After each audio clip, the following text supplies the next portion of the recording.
You're standing in the cereal aisle, swapping the name you grew up with for the store brand sitting one shelf below it. Same box size, same promise on the label, $3 cheaper. It goes in the cart. So does the store brand pasta, the store brand coffee, the store brand everything until the cart looks almost identical to last month's, except for the total. At the register, the number on the screen is smaller than you expected, and for a second, that feels like winning. The win doesn't last past the parking lot. Over the following months, the gap between some of the budget and premium prices in your cart quietly gets smaller. Elsewhere in that same cart, a familiar package keeps the same price while containing a little less than it used to. Nothing about either receipt looks alarming in the moment, and that's the first sign that the math you were doing in the aisle wasn't the math that actually decides your budget. Buying cheap hasn't stopped working entirely. It has stopped being a rule you can trust without checking what's hiding behind the price tag. Your washing machine dies on a Tuesday, and you walk into an appliance store already knowing what you want, whichever model costs the least. Repairing the old one seemed pointless, since a technician you called first quoted you a price close to a replacement anyway. You buy the cheapest washer on the floor, wheel it home, and feel the same small relief you felt at the grocery register. One machine, one price, one decision, done. A washing machine was never really one decision, though. It was the first of dozens, spread out over years, most of them invisible on the day you bought it. That's the contradiction sitting underneath almost every purchase you make. The option that asks for the least money right now can end up asking you to spend more often, later. Start with the grocery cart, because that's where the pattern is easiest to measure. Researchers who tracked food prices across 91 major retailers in 10 countries during the recent inflation surge found something that undercuts the whole point of trading down to a cheaper brand. The cheaper varieties often climbed in price faster than the expensive ones sitting next to them. A separate paper looking at pricing behavior during past cost shocks, including the 2008 downturn and the 2021 surge, found a similar pattern and offered a simple mechanical explanation for it. When a manufacturer's costs rise, a cheap item and an expensive item can absorb roughly the same dollar increase. A 50-cent jump barely registers on a $6 box of cereal. On a $2 box, that same 50 cents is a much bigger percentage. Nobody has to be targeting the budget shopper on purpose. The arithmetic does it by itself, and it has a name now: cheapflation. It doesn't mean cheap items become more expensive than the premium ones. It means the gap that used to make trading down worthwhile gets smaller exactly when you need it most. Shrinkflation is the quieter cousin of the same problem, and government price trackers have documented it for years across food and household goods. The price on the shelf doesn't move at all. The box does. A bag of chips loses an ounce. A roll of paper towels loses a few sheets. Set last year's bag next to this year's bag, and they look almost the same on the outside, same brand, same color, same price sticker, but pour them side by side into two bowls, and the newer one runs out first, every single time, because there was simply less of it inside the bag to begin with. The receipt looks identical to the one from your last visit, so nothing about the transaction feels different, but you're paying the same money for less product, which means the real price, the price per ounce or per sheet, went up without a single digit on the shelf tag changing. Regulators who study this have been clear that the effect on overall inflation numbers is small. That's not really the point of bringing it up here. The point is what it proves about how you shop. You were trained to watch one number, the one printed on the tag, and both cheapflation and shrinkflation work through exactly that blind spot. The tag can lie by omission without lying about anything printed on it. Groceries disappear in weeks, so their hidden costs show up fast. Durable goods play a longer, slower version of the same game, and the washing machine sitting in your laundry room is a good place to see it. In the United States, a federal rule requires most large appliances to carry a second tag alongside the price tag, one that estimates the annual cost of running the thing, how much electricity it draws, and how that compares to similar models on the same showroom floor. Water use, when it matters, usually shows up on a separate spec sheet rather than on that same tag. That second tag exists because regulators decided decades ago that the purchase price alone wasn't enough information for a rational decision, and they were right. A washer built to a higher efficiency standard can use roughly a fifth less electricity than a standard model. And over the life of the machine, that gap has been estimated at somewhere around $500 in energy costs alone. None of this means the cheapest washer on the floor is a bad machine. Some inexpensive models are efficient. Some expensive ones aren't. What it means is that the sticker price you compare in the store is only the first of two real numbers, and the second one doesn't show up on your bank statement until months after the purchase, one utility bill at a time. Here's the shift that changes how the rest of this makes sense. You never actually buy a washing machine. You buy a number of washes spread out over however many years the machine survives before something fails that isn't worth fixing. You never buy a pair of shoes. You buy a number of days they'll hold up before the sole gives out. You never buy a bag of chips. You buy a number of ounces, even if the package design makes that number easy to overlook. The sticker price answers a question nobody asked, which is, what does this object cost sitting on a shelf before you've used it even once? The question that actually decides your budget is different. What does one wash cost? What does one wear cost? What does 1 ounce cost once and every time after that, for as long as the thing lasts? Change the denominator from one product to how many times will this actually serve me, and the ranking on the shelf can flip completely. The $7 bottle of detergent and the $4 bottle can trade places once you divide by loads instead of by bottles. A Presure washer and a cheaper one can trade places once you divide by washes instead of by dollars at checkout. The tag never changes. What it's measuring does. And once you're thinking in those units, the next question isn't whether a machine or a pair of shoes is expensive. It's how many of those units you're actually going to get, which is exactly what a repair bill decides. The second price tag gets worse once something breaks, because now you're not just paying to run the machine, you're paying to keep it alive. Regulators who investigated repair practices across the appliance and electronics industry documented barriers that include glued-together components, limited availability of replacement parts, and diagnostic software locked behind tools regular technicians can't access. Looking for legitimate safety or engineering justifications for these choices, investigators found scant evidence supporting many of the manufacturer's stated justifications. Picture two washers sitting on the same repair technician's bench, both with the same worn-out drum bearing. For one washer, the replacement part is readily available. For the other, it is unavailable or prohibitively expensive. Same bench, same tools, same technician.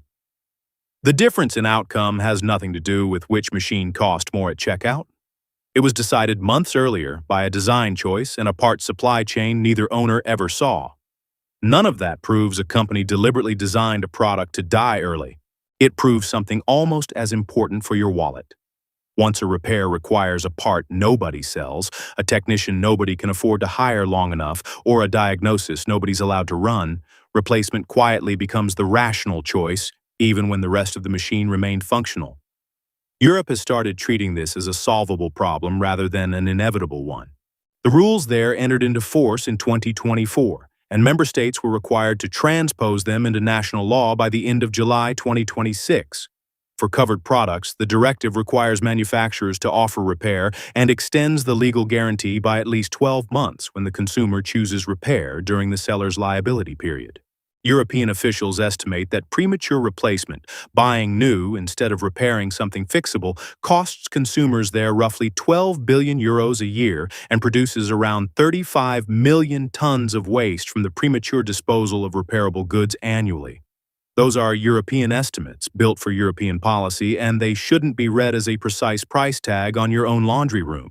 What they do show is that the gap between repairable in theory and repairable in practice is large enough that entire governments have decided it's worth legislating. None of this is entirely your fault for not knowing it sooner.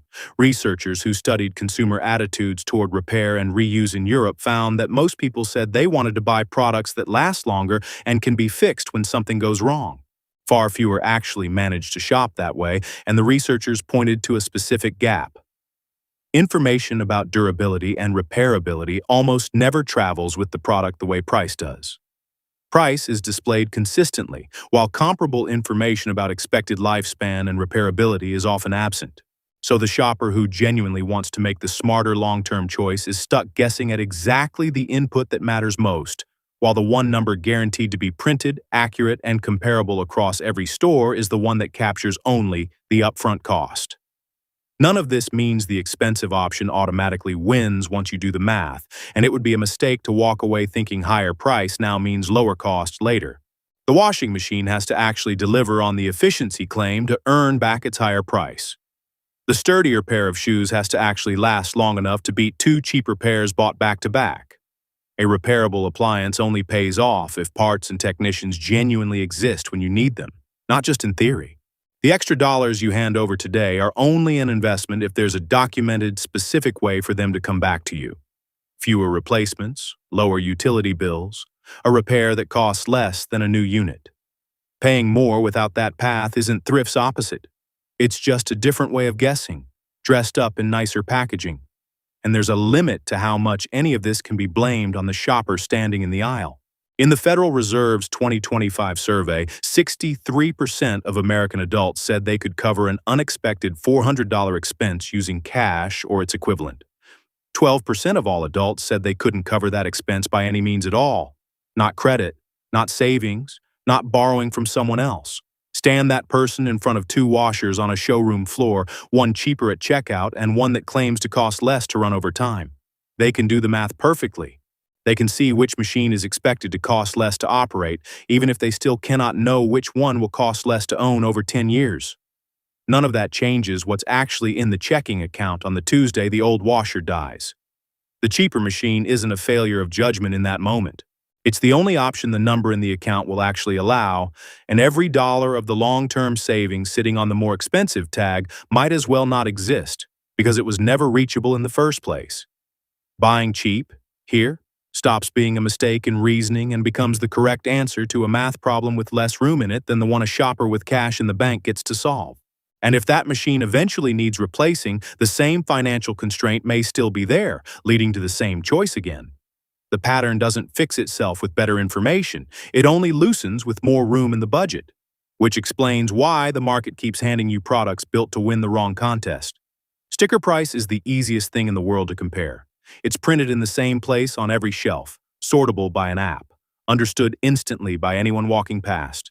Durability, repairability, and true cost per use are none of those things.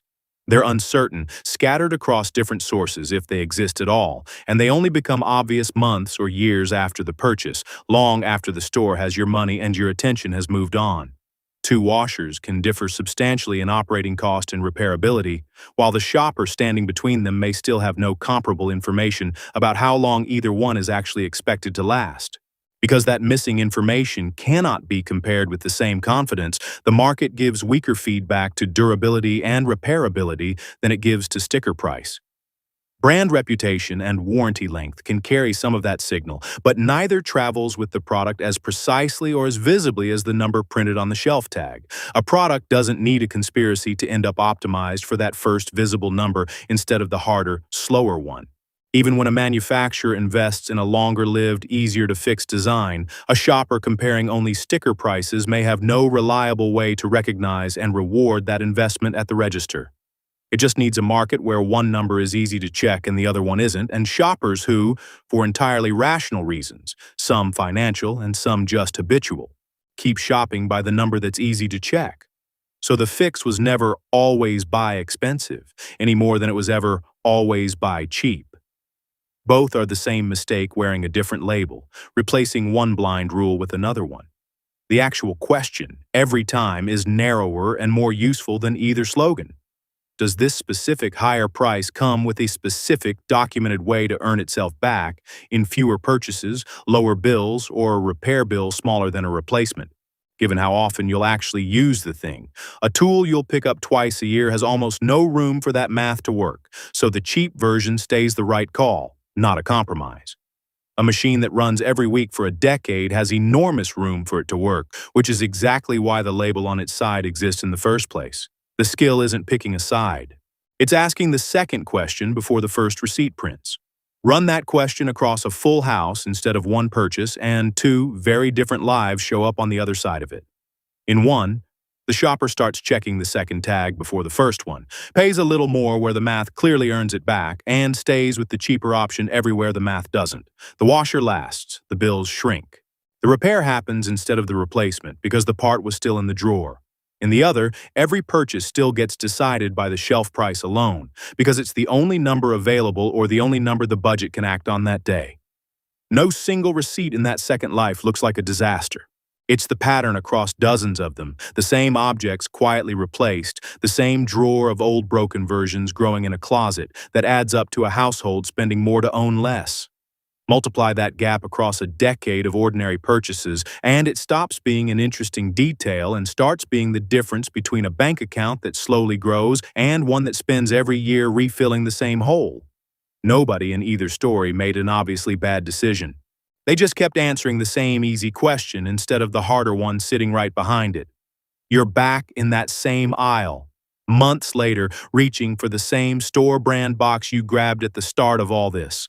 Somewhere behind you, through the sliding doors, someone else is wheeling a cheap washer out to a car, wearing the same small relief on their face you felt that first day. The price on your box hasn't changed. What's changed is what you now know is standing behind it. A box a little lighter than the last one, and a gap between the two price tags that keep shrinking. The tag was never wrong about the number it printed. It just never printed the rest of the price.